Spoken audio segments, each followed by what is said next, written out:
Dimulakan dengan Bismillah, disudahi dengan Alhamdulillah.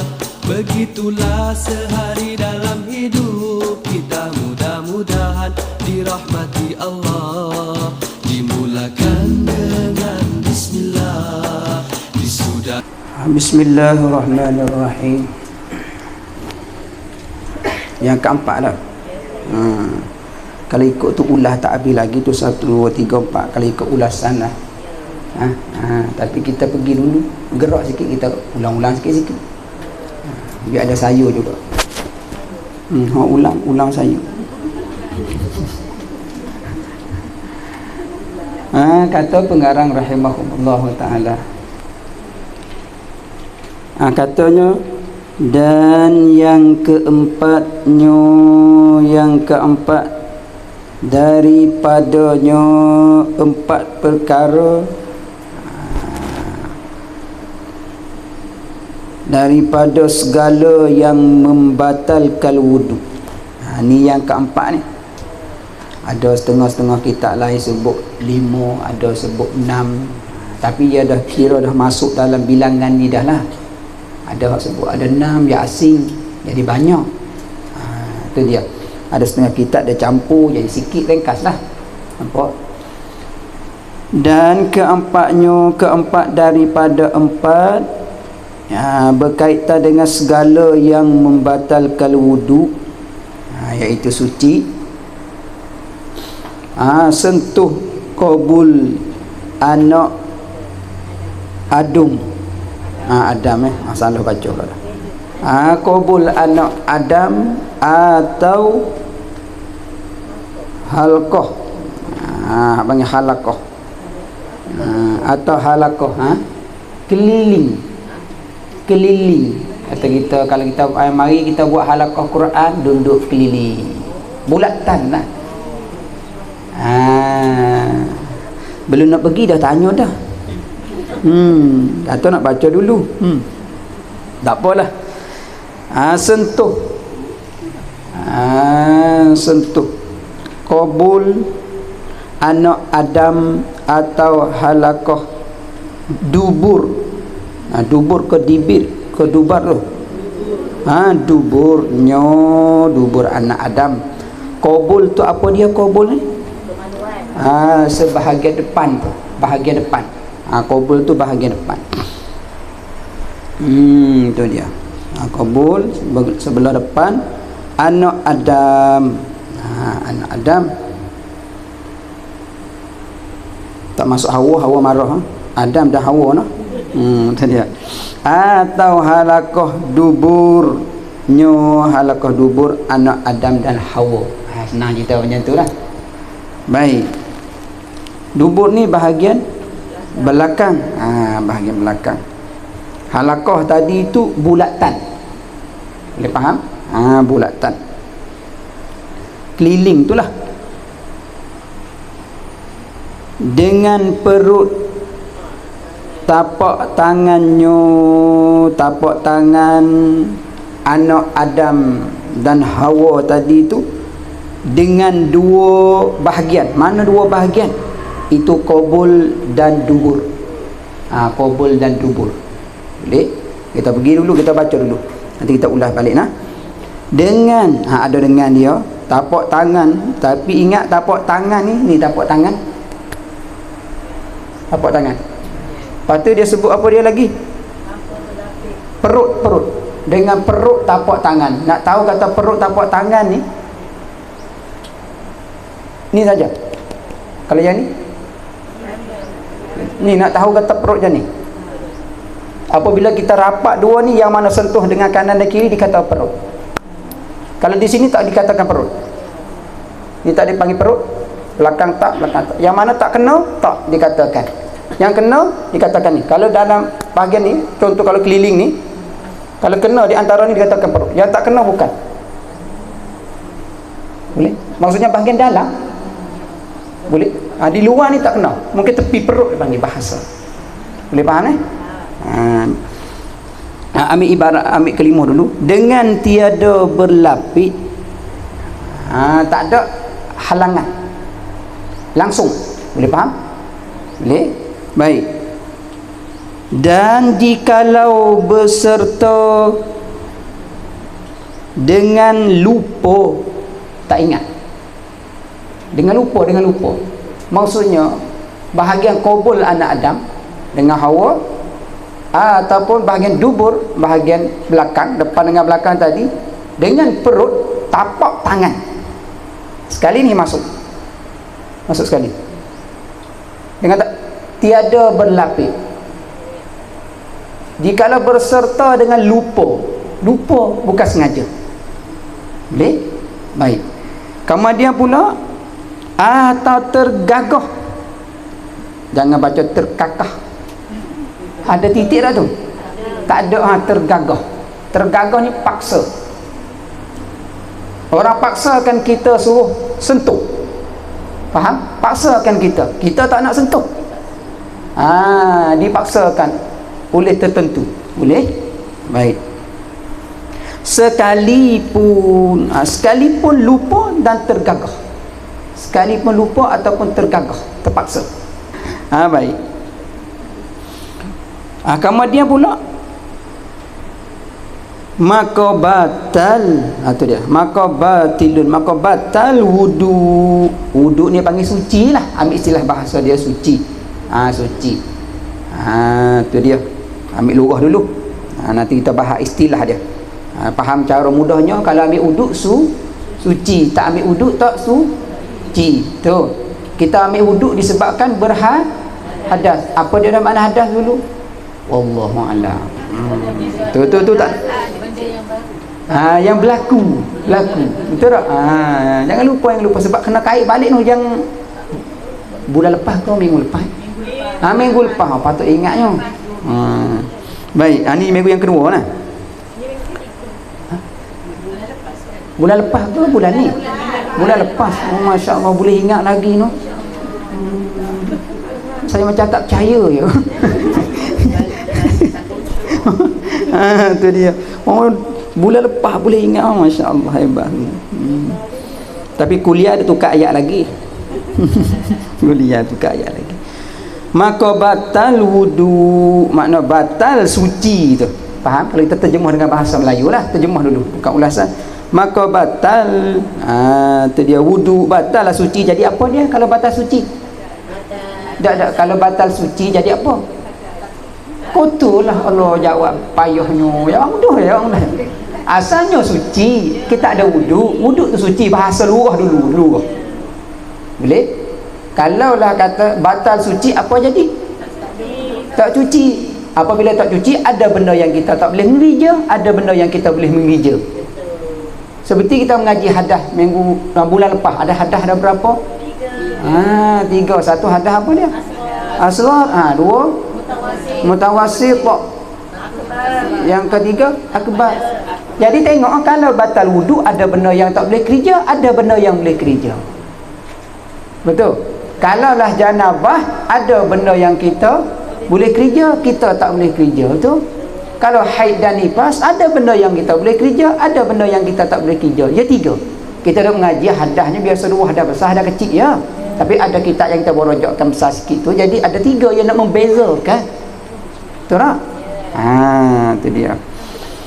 Mana faham dah tu? Kita pergi dulu. Maka batal wudu, batal suci. Siapa yang dibatal wudu, batal suci tadi tu? Bermakna asal dia suci tak? Asal dia suci. Baik. Nak tanya, kita asal cuci ke tak cuci?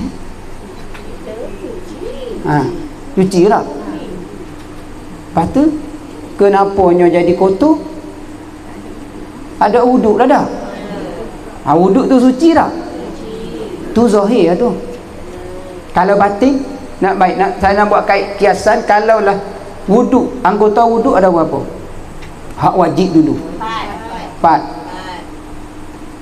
Ya ke? Zahir dengan batin tak? Makna kata hak zahir tu apa dia? 4 basah 2 kering. Betul? Baik. Jadi makna katanya, kenapa kita kena ambil wuduk? Apa dia? Sebab kita nak cuci. Dengan sebabnya kotor. Siapa yang kotor? Kita. Di mana yang kotor? Dia cakap bab anggota wuduk dia pergi zahir dengan batin lah. Makna kata di mana yang kotor? Kalau berkenaan dengan wuduk. Anggota wuduk lah. Anggota wuduk dulu. Sebab ada kaitan dengan masalah wuduk ni. Boleh? Bukan berkenaan dengan hadas besar kan? Boleh dulu. Ambil khusus kepada wuduk. Apabila kita batal wuduk bermakna kita kotor. Apabila kotor kita nak suci. Kita mengijakan angka hadas kecil. Betul tak? Iaitu ambil wuduk. Disebabkan kita kotorkan anggota yang menyebabkan sahnya amalan. Itu makna wuduk pada istilah. Ringkas cerita dia macam tu. Boleh faham? Makna katanya anggota yang kita suci untuk nak mengesahkan, mengerjakan ibadat. Maknanya apa dia? Muka, tangan, siku, kepala, kemudian kaki. Itu zahir. Betul tak? Hot kering, niat dengan tertib. Jadi apabila disebabkan tadi 6 perkara tadi tu, betul, tanya kita hak bahagian dalam kotor ke tak kotor? Niat.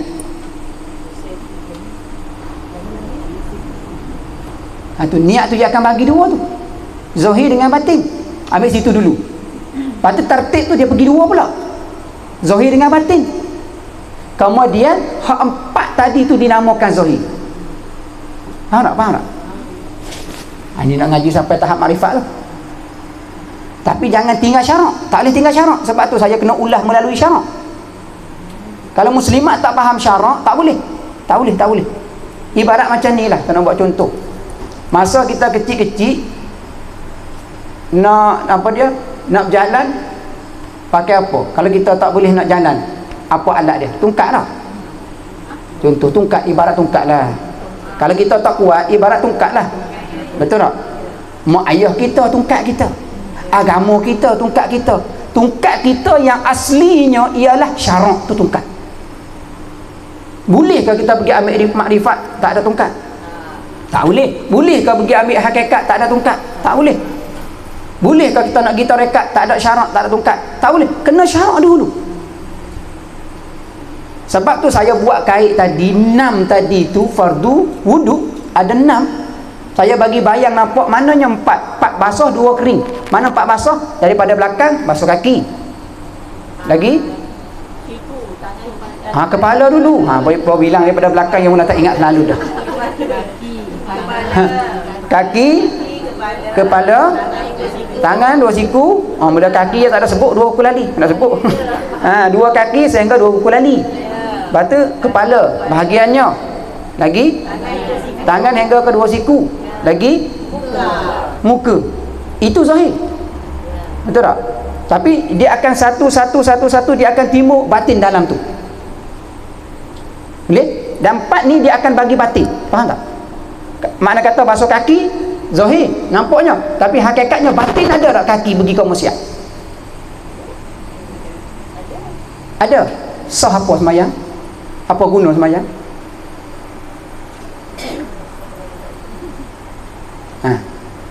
Itu dia. Tu nak tahu sofa benar-benar balik benar tak? Kembali kepada jalan Allah benar tak? Betul tak?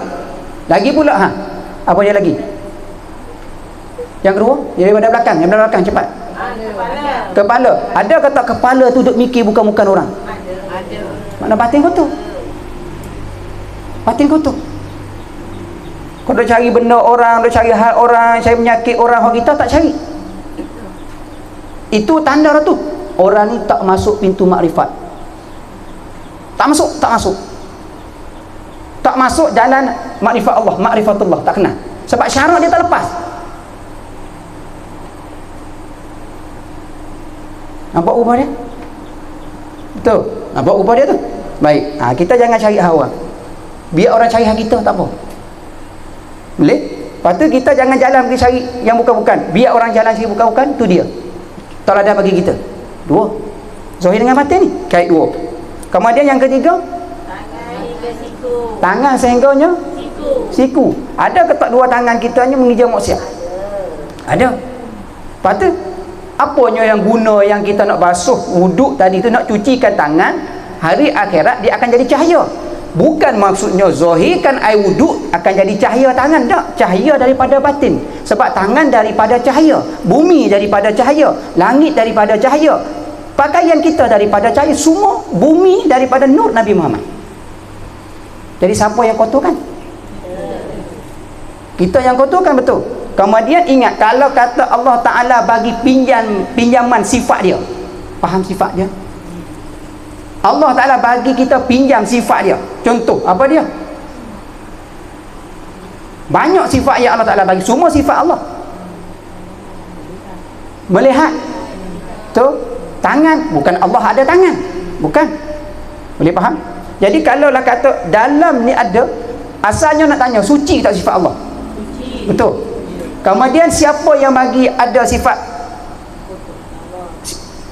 suci tadi? Siapa bagi suci kita awal-awal daripada alam roh? Allah. Siapa yang kotor? Kita. Lepas tu kita nak balik kotor ke nak balik bersih? Lepas tu dah bersih wuduk zahir, batin nak mana? Faham tak? Kaki Allah Ta'ala bagi bersih tak? Tapi mari siapa kotor? Bagi kita. Lepas tu kita nak balik, benar ke kata benar? Kata kita sudah balik suci. Tu ibarat kain putih zahir, tapi dalam tu mayat adakah bersih? Sebab Allah Ta'ala bagi apa dia? Sifat dia, itulah sabar melalui maksiat, sebabkan sifat Allah ada pada kita. Sebab sifat Allah bersih, kemudian dia pinjamkan kepada kita supaya kita jaga dengan sabar. Betul tak tu? Tu nak cerita. Sebab tu setiapnya kita nak ambil wuduk, tu lebih kepada zahir, tapi hakikat nak batin tu. Sebab tu sehingganya makna hadas ni, sekiranya kata ulama, tak ada pasir, tak ada tanah nak tayammum, tak ada air nak ambil wuduk, sah orang tu boleh solat. Siapanya? Orang yang tahu mana kotor di tangan dia, batin. Tangan dia tak menghijau maksiat, sah dia solat dengan tak ada wuduk. Syarat cari air tak jumpa, cari tanah tak jumpa. Syarat itu bukan air ada, tanah ada, boleh tayammum dia tak tayammum, bukan masalah tu. Faham tak? Dia nak solat, air tak ada, cari tanah tak ada. Tapi orang yang cari air, cari tanah tak jumpa tadi tu, nak habislah waktu. Tapi dia kena kata tangan dia tak pernah buat maksiat. Hak anggota wuduk yang apa tadi? 4 zahir, batin 2, 6 tadi tak ada maksiat, niat jahat tak ada. Faham maksud dia? Lagi satu lagi, tertib susunan dia tadi, mana daripadanya apa dia? Muka, kepala, muka, tangan, kepala, kaki, tak ada maksiat, sah kata ulama dia boleh solat tanpa wuduk. Bermaknanya nak hak mana sebenarnya makrifat sebenar? Hakikat nak hak yang mana? Batin. Nampak tak? Boleh faham maksud dia tu? Tak, kita rasa-rasanya kaki kita macam mana? Tu bab apa dia? Zahir dengan batin. Betul? Yang kedua, kaki tadi yang pertama, yang kedua daripada belakang dulu. Kepala. Betul tak? Kepala. Yang ketiga, tu kita duk basuh kepala, sapu kepala, sapu kotor yang duk mikir bukan. Sebab tu kita jangan sentuh kitab orang.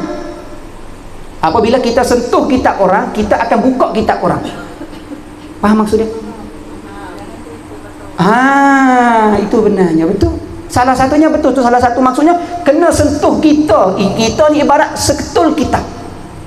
Sentuh diri kita, buka kita satu helai ke helai, baru dah tak ada masa sentuh orang. Tak ada masa sentuh orang. Ibarat apa tu panggil dia? Kita ada pada diri kita. Tu sebab nak suci ni, nak suci. Kalau lah tangan kita ada wudu hari-hari, cuba bayang. Sebab tu katanya, hadis katanya betul, apabila basuh siapa yang ambil wudu pada hari kiamat, dia akan cahaya anggota wudu. Itu hakikat, bukan zahir. Sebab tu saya cakap awal-awal dulu, nak tafsir Quran, nak tafsir hadis, kena tafsir syarak. Al-Quran dia ada syarak dia. Makna Al-Quran dia ada tarekat dia. Makna Al-Quran dia ada Hakikat tadi batin dia tak ada kotor. Tu maksudnya baru nak cahaya. Macam mana nak buka lampu jika tidak ada bateri? Betul tak? Itu ibarat dia. Nampak? Jadi faham tak tu? Itu ibarat. Lebih-lebih lagi kitanya tak tahu batin masalah. Lebih-lebih lagi kita tak tahu batin, bermaknanya kita semayang kita ambil wudu. Betul tak? Nak tanya, saya nak tanya ambil wudu ada zahir dah batin. Solat ada zahir ada batin. Kita ambil wudu, wudu zahir sah tu. Batin tak sah. Saya nak tanya, solat batin sah tak? Tetap tak sah. Sebab apa? Syarat dahulu daripada rukun. Sah syarat, sah rukun. Zahir sama zahir. Tak sah syarat batin, tak sah rukun batin. Batal gitu ya pahala. Tak ada apa-apa. Solat hanya jaga waktu je. Lepas tu tanya kita di hari akhirat, mana cahayanya anggota wuduk kita? Tak ada cahaya sebab tak benar-benar kita bersih kembali kepada sofa bulan lalu. Itu makna hakikat. Itu makna hakikat. Sebab itulah kitanya jaga diri. Selalu saya nak sebut jaga diri sendiri baik-baik. Bukan jaga orang, kan? Jaga diri. Nampak tak rupa dia tu? Sebab apa dia? Di akhir-akhir ni, akhir masa ni, sebab kita nak kait dengan bab suci. Kita takut muslimat tak suci dan juga mengingatkan saya diri sendiri bila bercakap. Betul tak? Suci. Boleh? Dia faham tu? Itulah salah satunya daripadanya berkaitan dengan bab apa tadi? Rukun wudu. Rukun wudu. Anggota wudu. Betul tak? Itulah sebab salah satunya Allah Ta'ala bagi kepada kita salah satu daripada anggota. Apa dianya? Sifat ataupun nama-nama Allah Ta'ala bagi kepada kita. Contoh lagi ibarat. Boleh? Itu dia. Sebab tu ke akhir zaman ni makna kata ramai manusia rasa makin masa makin lama makin akhir zaman dia rasa pandai. Betul tak? Ingat kita tafsir dulu. Makin lama rasa makin pandai. Walhanya tidak pandai. Mananya? Walha diri tak kenal diri sendiri. Diri sendiri dia tak ambil tahu. Tapi dia ambil tahu yang lain daripada yang fardu ain. Ingat tak? Ingat yang soalan yang minggu lepas dulu. Saya nak buat kait dengan bab wuduk ni.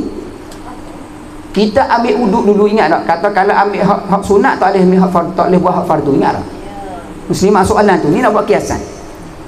Sebab tu cara kaedah ambil wuduk dia bagi 3. Dia ada hak fardu ain. Dia ada 3 martabat cara ambil wuduk.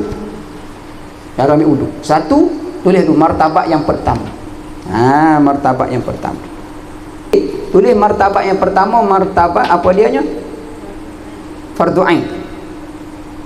Kalau kita ambil wuduk niat hak fardu ain, boleh mengejar yang lain. Faham tak? Ringkas dulu.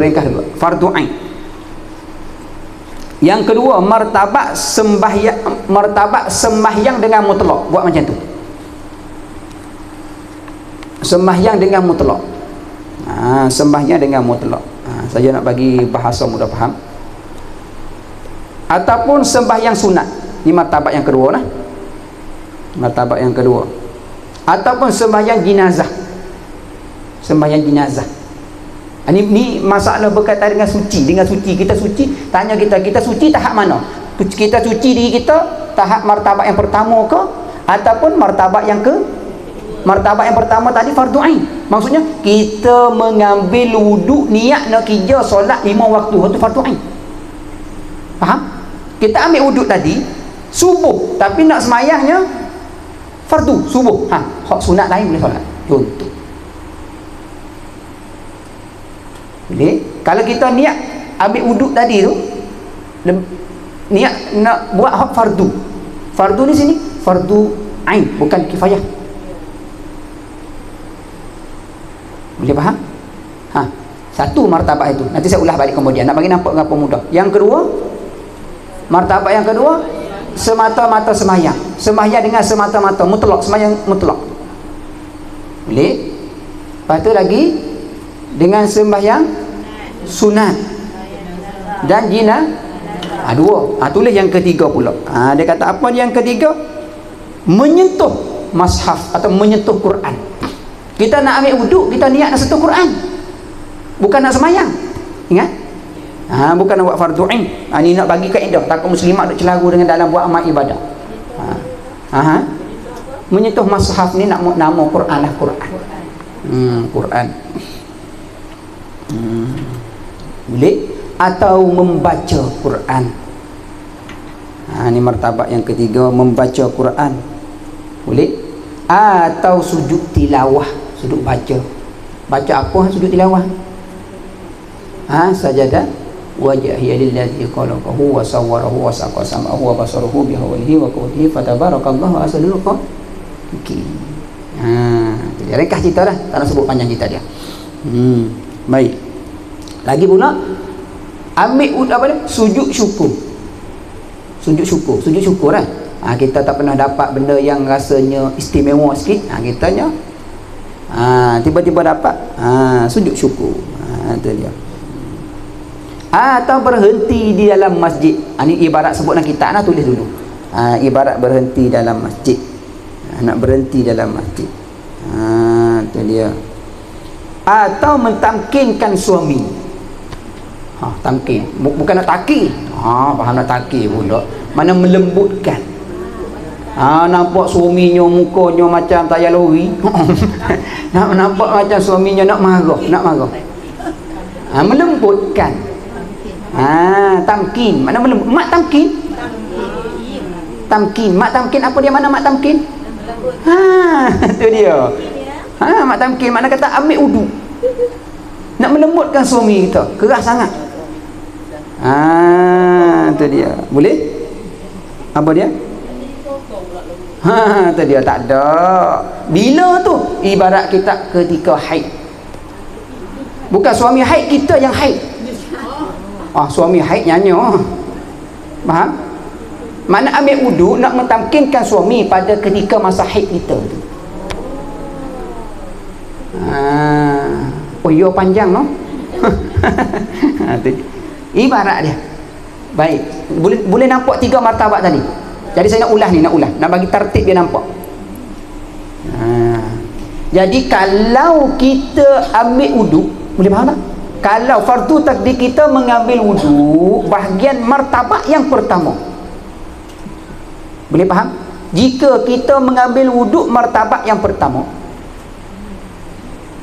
boleh? Semua yang martabat yang kedua, yang ketiga boleh buat. Boleh faham tak?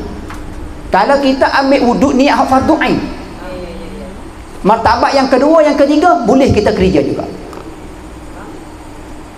Nampak orang buat? Kita ambil wuduk nak solat fardu subuh. Tadi hak pukul 9.30 tu.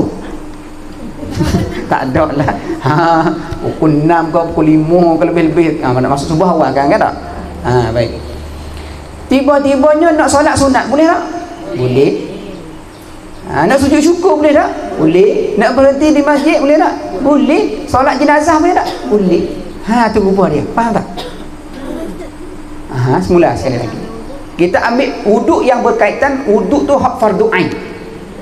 Fardu ain ni ibarat katanya lebih kepada apa dia? Solat 5 waktu. Betul, hak tu hak wajib tu. Sebab nak solat fardu adalah wajib fardu tu. Kemudian ambil wuduk pun wajib juga. Hak nak baca Quran tu harusnya. Dia faham? Harus. Kalau kita tak nak baca, kita nak baca membawa kepada ambil hak harus tu. Kalau kita nak baca, ambil. Tak nak baca, tak payah ambil.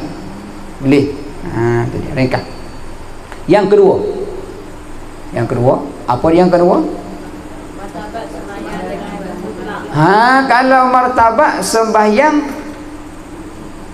dengan mutlak ataupun sembahyang sunat ataupun sembahyang jenazah.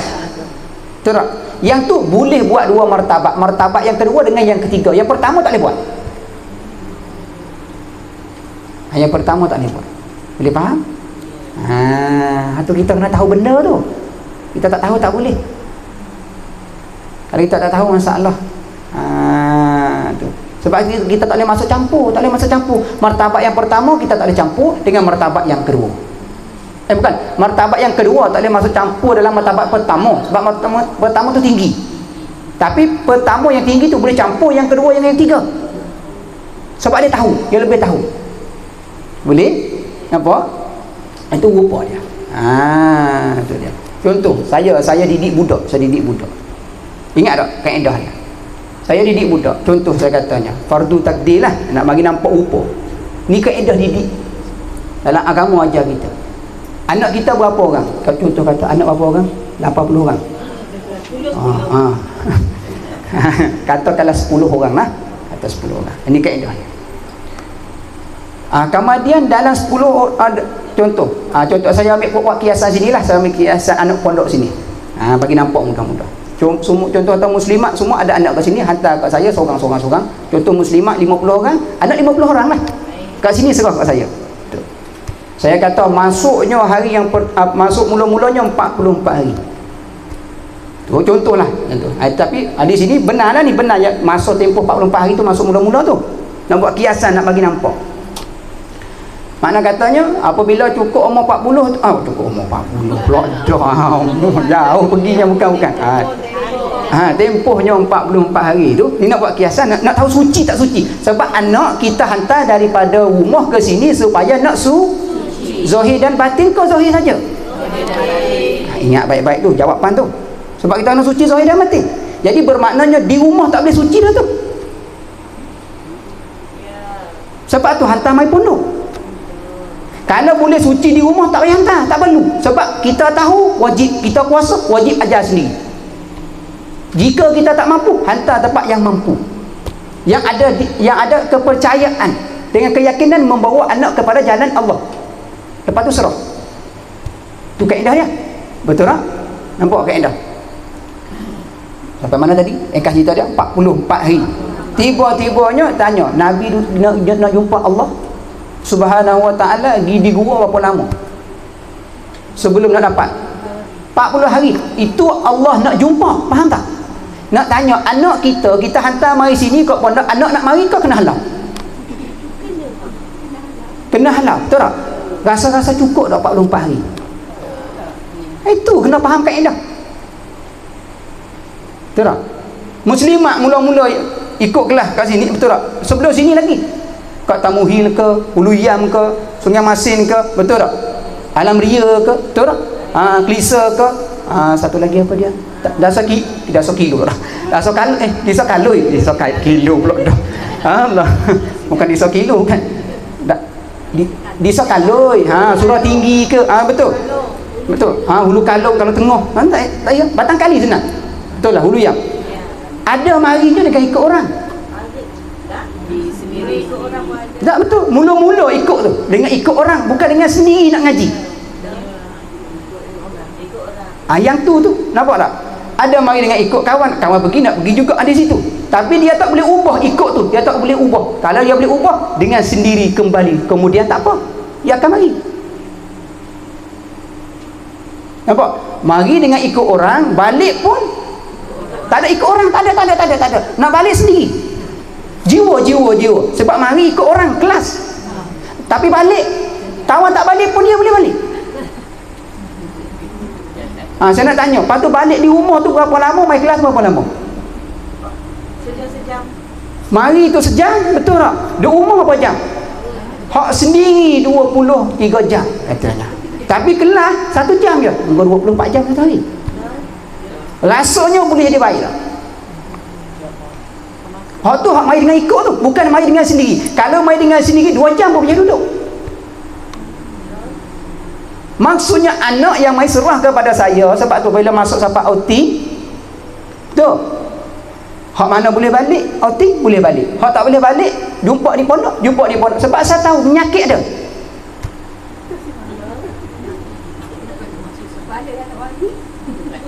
Sebab tu kalau ambil bawa balik 1 hari boleh ke tak jaga? Haram telefon dalam 5 waktu. Waktu solat dia solat, waktunya buat kerja dia buat kerja dulu. Ada boleh jaga. Kalau tak boleh, bermakna bawa balik tu cala balik, saya kena mai cat balik. Kalau saya cat balik, dia mari mula-mula tu, sebelum nak balik tu kak 1 hari ya, sebelum nak balik 1 hari ya. Macam mana? Semangat anak mengaji. Balik 1 hari ya. Siapa yang dah ambil tanggung mula tu? Saya pula. Lepas tu bukan seorang tu, 50. Lepas tu 50 bukan macam tu, ada lebih daripada tu lagi. Itu saya cuci anak ke sini zahir dan batin. Bukan zahir saja tak. Kalau lah zahir saja tak guna, sebab roh dia tak ada. Kalau zahir saja, roh dia ada kat rumah, zahir yang sini. Sebab tu muslimat sekarang zahir kat rumah ke, zahir kat sini ke dua-dua ada kat sini. Dua-dua kat sini, habis kelas dua-dua kat rumah pula. Betul tak? Itu sebenarnya yang kaedah. Itu mana apa dia tu? Ibarat kepadanya nak seimbangkan anak. Anak semua mari ada masalah. Bukan ada masalah. Ada hak banyak, ada hak sikit, ada hak lebih, hak kurang. Hak lebih saya kurangkan. Hak kurang saya tambahkan. Hak sederhana saya tambah kanan dan kiri. Supaya nak bagi tapi anak nak bagi sama tak boleh. Yang ni cukup 40. Bolehlah mak mai ziarahnya. Boleh. Tak boleh lagi. Anak masih gonyang. Sebab mari tu dah gonyang daripada awal. Tak nak ngaji daripada awal dah. Faham apa dia tu? Dalam keadaan macam tu, macam mana kita nak buat? Cari jalan seimbang. Mana jalan seimbang? Ingat tak? Yang kita mengaji kaedah. Agama ni beberapa cara jalan. Ada 4. Siapanya titik ruh yang pertama? Abu Bakar As-Siddiq. Kemudian Sayyidina Umar. Kemudian Uthman. Yang keempat Sayyidina Ali. Sifat Sayyid Abu Bakar apa dia sebut itu? Lembut. Budak ni patut lembut. 50 orang tadi tu. Patut lembut yang ada garisan dia. Lembut bawah ke lembut naik ke tinggi. Lembut ke bawah ke lembut tahap tu je. Dia tengok tak sama. Boleh faham? Betul tak? Tanya, siapa pernah jadi doktor? Ada ke tak ni jadi doktor ni? Nerve ke sebagainya? Mak rempit accident. Saya nak tanya, mak rempit depan rumah kita tu. Tiba-tiba kita jadi doktor. Hak ni rempit rumah kita. Nak tanya, nak letak ubat lembut ke kasar? Kasar. Tu jawapan dia. Supaya apanya? Sedar. Tu niat doktor. Tapi anak balik yang letak ubat tadi cakap kasar doktor tu buat, tapi dia rempit berapa tahun dah depan rumah doktor tu. Ibarat faham tak? Maksudnya dia lalai dengan nama-nama Allah, sifat-sifat Allah yang bagi pinjam kepada dia. Berapa lama dia sudah lalai? Allah tegur dia pada masa itu. Sebab itulah anak pelajar kat sini ada yang tak cukup 40 hari pun mak ayah boleh jumpa lah. Sebab budak tu nak main dengan sendiri. Dan mak ayah boleh kerjasama. Tak payah cuma 40 hari tu pun boleh jumpa. Faham tak matlamat 44? Tiba-tiba cukup dah 44 hari, anak tak ada masalah, mak pula masalah, tak boleh jumpa lagi. Mak tu suci berus dengan kerorok tak bersih juga. Nak faham kaedah ni, boleh faham? Ni je. Mak pula, mak boleh dah, ayah boleh cocok mak tu. Anak ada masalah. Nampak rupa dia? Setengahnya mak ayah tak ada masalah, tapi anak masalah. Bermaknanya saya kena cari tempat yang seimbang dulu, baru jumpa cantum dua ni, baru seimbang. Kalau ayah mak masalah, anak tak ada masalah, yang mari dua ni, mak ayah dengan mak masalah, tinggal sengit itu. Anak-anak capak balik ke rumah. Faham? Kilo. Apa yang panggil apa? Timbangan yang panggil apa dah? Kilo. Tu bukan kilo dah. 2 kilo ayah dan ibu. Faham kaedah dia? Sebab tu anak setengahnya saya pakai kaedah Abu Bakar. Lepas tu tiba-tiba anak yang kedua kata, kenapa lembut dengan yang tu? Anak dia tak tahu, kita tahu. Sebab kita yang didik bukan anak yang didik yang kedua, anak yang kedua bukan dia didik anak yang pertama. Dia kena kita didik. Boleh faham? Yang kedua, Sayyidina Umar. Apa dia kelebihan Sayyidina Umar? Tegas. Setengah budak ni tegas, setengah budak ni tak tegas. Setengah tegas sikit, lembut sikit, campur. Ada kena campur, ada kena sentiasa tegas, ada sentiasa lembut. Betul tak? Tengok kelas kita kadang-kadang tegas sikit tak? Kadang-kadang lembut sikit tak? Betul tak? Lepas tu hak boleh terima, hak tak boleh terima diri sendiri. Betul tak? Agama sampai tak nak terima agama, itu kamu dengan Allah dah cukup. Betul tak? Tu kaedah kita. Jangan salahkan dia tak nak ngaji. Dia nak ngaji pun tak ada salah. Dia nak mari tak nak mari, sungguh tak sungguh, itu dia. Boleh? Yang kedua, yang ketiga, Sayyidina Uthman apa dia? Sopan santun. Tengah budak ni kita sopan santun. Sebab dia masuk mari dia adab sopan santunnya kita. Seorang lagi dia mari tu berlari atas kepala kita. Lepas tu kita nak duduk macam tu. Dia makin berlari dah atas kepala kita. Faham? Sopan santun. Tu kaedah dia. Sebab saya dah cari tempat imbang. Nak seimbang boleh letak atas. Yang kedua, yang ketiga, yang keempat, Sayyidina Ali. Apa dia apa? Sayyidina Ali tak ada melebih-lebih. Tengok setengah budak masuk mari duduk ngaji sini. Tak ada apa budak tu. Apa mu tak apa, tak ada buat apa, buat kerja, buat apa tak buat kerja, buat apa ada kelas, buat apa tak ada kelas, buat apa. Kita pun tak tahu. Faham tak? Itu kaedah. Kemudian jumpa penyakit budak tu, jumpa penyakit mak dan ya. Itu macam mana kita nak seimbang? Cari dulu penyakit jumpa, bagi ubat. Kalau ubat tak sembuh juga, dia bukan ubat yang menyembuh, Allah yang menyembuh. Kenapa tak menyembuh? Sebab dia tak nak menyembuh. Bukan Allah tak nak sembuhkan, Allah nak sembuh, tapi dia tak nak usaha menyembuh. Tengok anak tak nak mengaji tu, tiba-tiba main duduk sini mengaji, lepas tu tak nak balik, dia menyembuh lah tu. Menyembuh zahir dan batin, dan dia tak yakin balik di rumah akan baik atau tak baik. Dia tak yakin. Dia yakin di sini boleh dia baik, dia duduk kat sini tu, setengahnya tak nak balik, setengahnya nak balik. Nampak ubah dia tu? Tapi muslimah habis kelas balik tu. Jangan duduk. Jangan duduk. Bazir elektrik, kipas membuka tak ada suara. Tak ada. Boleh nampak ubah dia. Kaedah 4 tadi boleh pakai. Bila dapat 4 tadi, masuk kaedah yang kelima. Apa dia? Titik nur yang kelima. Nur yang kelima apa dia? Jadi pokok bunga. Bunga bukan bunga, wangian-wangian. Baulah budak tu comel, baulah budak tu wangi, bau budak tu apa dia? Baik. Allah ni bagi wangi tapi tak mandi. Astaghfirullahalazim. Faham maksudnya? Tak ada bentuk perangai tapi wangi, bajunya comel tapi Allah hati perangai. Tu. Nampak ubah dia tu? Ini nak buat masalah, nak bagi nampak zahir dan batin kita kena bersih. Boleh? Yang ke-5, yang ke-6, pokok padi. Pokok hasil-hasil makanan. Barat sebut lagi tak pokok padi. Kalau yang ke-5 tadi pokok wangi-wangian. Mana pokok wangian boleh buat wangi. Pokok padi hasil makan. Tu. Jadi barulah kita bagi makan. Ni anak tak buat kerja, kita bagi makan dia. Tu jadi malas. Tu tak nak buat kerja. Betul tak? Tu kaedah didik. Tapi titik tu Allah Ta'ala susun dah daripada nur Nabi Muhammad. Sebab itulah kemudiannya kita mari sekarang nak tanya kaki kita daripada mana? Kaki. Ya betul juga, kaki pada bumi. Asal kaki kita ada ke tak ada? Tak ada. Ada daripada mana? Allah yang mengadakan. Asal usulnya daripada mana? Nur Nabi Muhammad. Asalnya suci, asalnya bersih. Kita kena balik pun bersih. Sekarang kita dah bersih zahir ke batin? Zahir batin dua-dua, jangan bersih satu.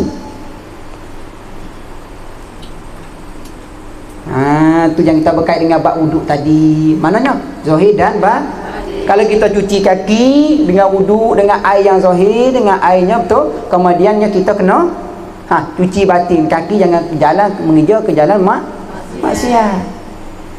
Betul, 2, 3, 4 dah tu. Sampai ke mana tadi? Kepala habis, salah dia. Dah boleh beza. Kemudian martabat yang ketiga. Betul tak martabat yang ketiga? Martabat yang ketiga. Apa dia martabat yang ketiga? Menyentuh mazhab, menyentuh Al-Quran. Kita nak baca Quran, contoh nak baca Quran, kita pergi ambil wuduk. Solat bahagian martabat yang kedua dengan martabat yang ketiga. Yang pertama tadi tak boleh buat. Faham tak? Tak boleh nak buat. 3 sahaja. 2 tak boleh, yang pertama tak boleh. Sebab tu kita buat kiasan tadi, kalau apabila anak duduk kat sini, kita tak ada martabat yang pertama, kita ada martabat yang kedua, boleh masuk campur bab yang ketiga. Kalau kita ada martabat yang ketiga, tak boleh masuk campur martabat yang kedua dengan yang pertama. Itu kaedah dia. Tu dia, nampak ubah dia tu. Tu istilah dia. Boleh nah. Boleh faham martabat tu. Tu bagi tulis.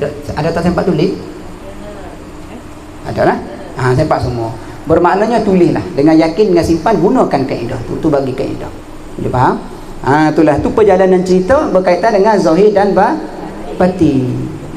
Tu dia. Saya arwah ayah saya Didi. Dia letak pondok tak pondok sungguh. Sebab dia tahu saya balik nakal. Dan kita balik pun kita tak yakin kata kita boleh ni baik. Tapi ayah ingat tak kita? Ingat, ibu ingat tak kita? Ingat. Kita ingat tak mak ayah? Tu ada gambar siap. Tak pernah jumpa tapi sentiasa ada. Tapi ada sentiasa jumpa bergaduh. Tapi nak bagi ada, apa tujuan ada? Mak ada, ayah ada, apa dia? Cucu ada, tapi bergaduh. Apa tujuan? Makna katanya, nampak ya zahirnya campur, tapi batin cablah. Lepas tu mana kalau kita mati pada masa tu, mananya keluarga yang bersih? Tak ada maksud. Bermakna apabila keluarga tak bersih, mana anggota kita bersih? Sebab apa dia? Fikiran tu duk fikir menantu hak ni bukan-bukan, fikiran hak ni duk fikir anak hak ni bukan-bukan. Mana yang dah sabuh kepala tu? Mananya tangan nak tekan telefon nak tak balik ke ni, bila nak balik ni, tekan telefon bila balik.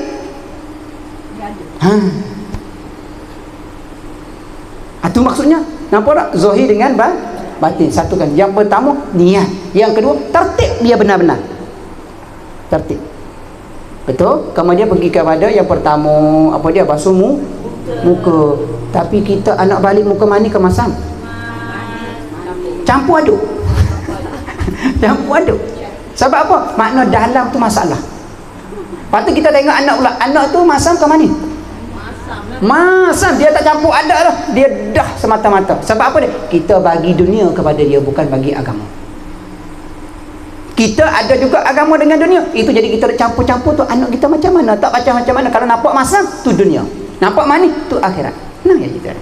Kalau nampak mani masam, dia celaru. Jelaskan bagi dia. Kalau kita jelas, kita boleh jelas. Kita tak boleh jelas, mari cari penjelasan. Iaitu apa dia? Cari hak kita tak ada. Fardu ain. Sebab tu wajib kita kena menjelaskan bagi dia. Itu fardu ain bagi dia. Boleh faham? Tu kaedah dia. Yang sambung berkenaan dengan kita lah. Baik. Sambung sikit lagi. Maknanya sambung hari tu, tulis nota. Apa dia? Ingat tak yang suruh tulis hari tu? Kalau aku perintah dia membantah, mesti aku murka. Benar? Sampai takut nak? Baik. Tetapi mengapa dia tetap dengan keyakinan? Kita ambil satu baris, dua baris cukup nah. Tetapi mengapa dia tetap dengan keyakinan dia? Tambah dia sikit.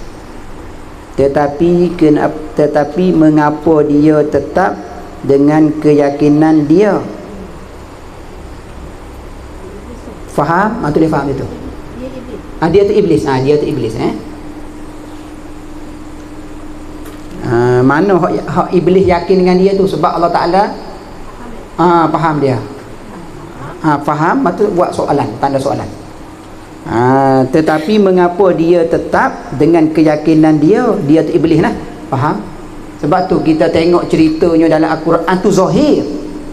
Faham tak? Zahir. Nak menunjukkan sifat orang sombong macam iblis. Macam iblis, tapi bukan iblis sombong. Sebab iblis tu sudah dijanji dengan Allah Ta'ala. Kata kamu jangan sujud kepada Adam. Sebab kaulah seumpama cerita untuk manusia yang lahir akan datang, tak sujud kepada aku, tak semayang. Itulah rupanya sombong. Sebagai contoh. Sebab tu Nabi kita Muhammad SAW sebelumnya lahir, Allah Ta'ala nak cerita sebenarnya, nak daripada Nabi Muhammad tu, bukan nak kepada Nabi Adam sampai ke Nabi Isa. Bukan. Nabi Adam sehingganya sampai Nabi Isa itu sebagai contoh bagi Nabi, sebagai membentukkan umat dia, semua umat. Sebab tu Nabi Muhammad sudah ada nurnya tapi jasad belum ada, tapi Nabi lain dah berlaku dulu. Itu sifat, nak berlaku sifat hamba dia, hamba Allah di antara umat ke umat. Sehingganya lahir Nabi Muhammad ambil contoh semuanya Nabi bentuk umatnya. Sebab tu katanya di umat Nabi Muhammad semua akan timbulnya keadaan semua daripada zaman Nabi dahulu sehingga zaman Nabi Muhammad. Nabi dah ada contoh dah. Jadi kita ambil daripada kecil sampai sekarang contoh dah banyak. Betul tak? Itu hakikat dia. Itu hakikat dia. Baik itu je. Tetapi itu ibarat seumpama kalau kita tak mengaji fardu ain, sombonglah. Bukan maksud sembahyang saja. Betul tak? Tak cari benda-benar, sombong. Balik tak suci, sombong. Betul? Baik. Tetapi mengapa dia tetap dengan keyakinan dia iblis tu? Faham? Baik. Kerana dia tahu kerana dia tahu manusia sesama manusia. Allahu Rabbi. Tengok tu. Kerana dia iblis. Iblis tahu, ya Allah. Sempat tak? Saya nampak kepala pen tu bergerak tak rapat buku dah. Kerana dia iblis tahu manusia sesama manusia saling membunuh. Tengok iblis tahu. Manusia sesama manusia saling membunuh. Itu dia. Nampak? Boleh? Sekali lagi, tidak perlu dia iblis nah. Tidak perlu dia iblis pun tidak perlu dia iblis pun. Maksudnya kalau Allah tak jadi iblis lah, kalau Allah tak ada cerita iblis, manusia tetap saling membunuh. Betul tak? Cuba tanya bulan puasa iblis Allah kurung, ikat campak ke laut, tapi masih lagi tak solat, masih lagi tak puasa. Betul tak? Masih lagi maksiat. Itu katanya saling membunuh. Dan juga orang yang mengaji pun membunuh sama mengaji. Itu bukan hakikat. Orang tak mengaji pun bunuh sama, itu bukan hakikat. Tu itu dia. Manusia kekal zalim, keji dan mengeji. Manusia kekal zalim, keji, mengeji. Tu kita tu tak boleh kekal, kena buang. Kalau telinga suka dengar benda cerita orang, kita buang. Kalau lidah kita suka mengadu cerita hak orang, kita buang. Kalau fikir kita suka fikir bukan-bukan, kita buang. Kaki kita suka jalan kepada yang bukan-bukan, kita buang. Tangan kita suka tekan telefon, sukanya WhatsApp, cari urusan orang dalamnya telefon, kita buang. Cari urusan kita punya, pegang diri kita, sentuh diri kita, buka kitab kita, tengok hari ni kita ngaji apa kita nak buat, macam mana kita. Boleh? Jangan kita tanya umur, kenapa umur orang tu tutup pintu? Pernah tak? Bukan tak pernah, dah punah dah. Ni fikiran dah rusak dah. Orang tu tak pernah tutup pintu umur. Seumur saja duduk kat sini, tiba-tiba mari hari ni tutup pintu. Betul tak?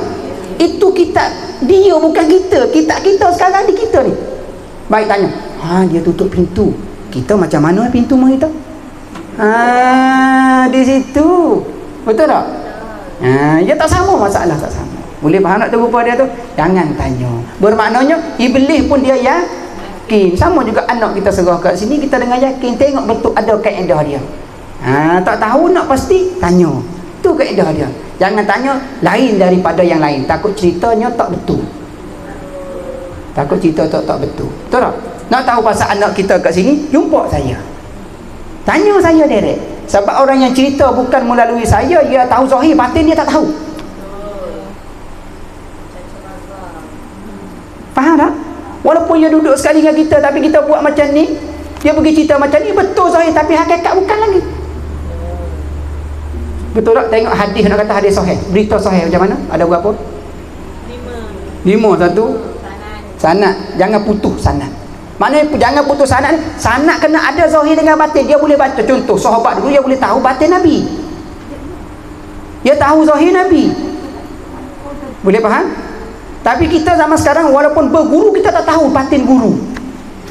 Tapi kita pergi cerita benda zahir guru tapi tak tahu batin guru. Kita pergi cerita bermaknanya benda tu menyalahi sanad. Tu hakikat, sebab hakikat dia. Dua. Yang pertama, yang kedua? Adil. Apa dia? Adil. Adil, kena adil. Kalau kita cerita hak orang, tak cerita hak kita, adil tak? Kalau kita cerita hak orang, cerita hak orang kita cerita buruk, hak kita cerita baik, adil tak? Adil. Mana berita benar? Orang tu tak lagi, dah pasti dah orang tu. Boleh faham? Nak tahu berita benar ni. Yang kedua, yang ketiga? Hafiz, dia hafal. Nak ingat macam mana pagi lupa dah. Tak habis kelas dah lupa dah. Petang orang kita tanya berita, kita nak jawab macam mana? Lupa. Sebab tu saya lebih kepada muslimat tu tuliskan. Sebab saya sangat kenal muslimat. Lah muslimat. Saya kena kaji, tak kaji tak boleh. Tidak baik. Yang ketiga, yang keempat, Jangan menyalahi. jangan ada menyalahi dengan yang lain. Terus jangan menyalahi. Itu tanya. Kalau dia cerita pasal saya, contoh, dia ada tak menyalahi dengan saya? Kalau zahir tak menyalahi tapi batin tak menyalahi, dia tak tahu. Kalau dicerita yang baik. Ha? Kalau dicerita yang baik. Kalau cerita yang baik membawa kepada baik zahir batin tak apa. Tapi tengok saya benar tak? Benar. Saya benar berita tak? Kalau tak kaji tu, sebab tu tak tahu batin saya. Walaupun benda tu baik tapi saya tak bagi cerita. Itu batin sebenarnya. Hak tu tak ada masalah lah. Hak tu tak ada lebih nak ngaji tu, hak tu tahu batin saya. Setokkan saya je nyampai ilmu, tak bagi orang ngaji. Tu faham maksud dia. Contoh dia macam ni. Faham? Contoh kita katakan lagi. Macam mana kita buat contoh? Kita tengah nak mengaji sini. Betul? Kita tengah nak mengaji. Lepas tu tiba-tiba kita pergi bawa berita seorang, baik berita tu, tapi orang tu tak suka kita cerita-cerita dia. Tak tahu. Faham tak? Boleh? Tu makna dia. Bukan semata-mata benda tu baik di segi zahir, kita perlu cerita. Tak, di akhir zaman baik dia jadi buruk. Cuba tanya, kita ada cerita baik, apa orang cakap? Nak tunjuk dah tu, nak cakap baik dah tu. Tapi kalau kena jahat, tak baik. Oh yo ko, yo. Sampai ke tak ada wassalamu. Yo. Sampai ke alif patah balik pun berulang-ulang pun dia. Yo. Tak ada wassalamu. Tapi kalau kita baik, wallahu a'lam. Betul tak? Itu akhir zaman. Habis kat situ lah. Itulah ceritanya. Makna katanya kita nak cerita ke apa baik? Nombor 5 dah. Lupa pula. Nombor 5, jangan mencendera. Jangan mencendera. Salah satu daripada 5 tu jangan kurang. Kena ada cukup 5 tu. Kalau saya tengok tadi, kalau cerita pasal saya tinggal habis 5 tu. Batin hilang habis tu. Betul tak? Tu dia. Tanya saya dulu. Orang tanya kita contoh. Betul? Orang tanya saya. Orang tanya kita pasal saya. Nak jawab, tak jawab lagi, dengar saja dia tanya, dengar, simpan dia. Mai jumpa saya kata, orang tanya macam ni. Apa saya nak cerita? Hadis itu. Boleh faham? Itu seumpamanya dalam cerita yang kita perlu bawa berita yang hakikat, bukan yang zahir. Tapi hakikat tadi melalui syarak orang, kita cerita, orang nak ngaji. Ceritalah hak tu membawa kepada hakikat supaya dia mengaji. Itu dia. Sebab apa? Contoh kita buat kiasan lagi maknanya. Anak kita contoh. Bila serah sini last kali 50 nak. 50 anak muslimat 50, hantar anak 50 di sini. Ada 2 4 5 6 orang 7 orangnya, jenis macam mana? Bila anak balik tanya anak. Betul tak? Ada tak? Ada anak balik tak tanya anak. Ada juga. Betul. Anak balik awak tak tahu. Ada juga. Betul tak? Baik, hak yang pertama tadi apabila anak balik tanya, berapa orang pelajar? Berapa orang pelajar tu? Lepas tu umur daripada berapa sampai berapa Itu tak perlu. Orang tu macam mana? Tak perlu. Yang perlunya apa dia? Buat apa dia? Mengaji macam mana? Berapa juz? Hafal apa? Jangan tanya anak orang lain. Jangan tanya anak orang lain. Sebab anak orang lain, adakah mak ibunya benarkan cerita? Yang tu maksud dia. Betul tak? Kalau kita pergi cerita anak orang lain, kemudian mak ayahnya tahu, tak reda. Di situ kotor lidah. Mana? Lidah tak ada nur, fikiran tidak ada nur. Makna kata tak benar-benar kembali bulan Safar. Boleh faham? Tu dia. Dalam cerita tadi membawa kepada cuci zahir dan itulah ingat kita yang ngaji ni, jaga-jaga zahir dan anak buat urusan anak, kita buat urusan suami buat urusan urusan saya, wallahu a'lam. Tu dia. Kasabah sahabat silap tu saya minta maaf, itu kekurangan saja. Guna kaedah tu, guna kaedah. Muslimat ajak anak 6 orang ataupun 10 orang tadi sama ke? Tak sama dah. Tu. Tapi tak sama. Tapi anak jadi baik tak? Jadi baik walaupun tak sama. Bukan tak adil. Adil lah tu. Nak seimbang. Wallahu a'lam. Syukur ya Allah, syukur alhamdulillah. Syukur ya Allah.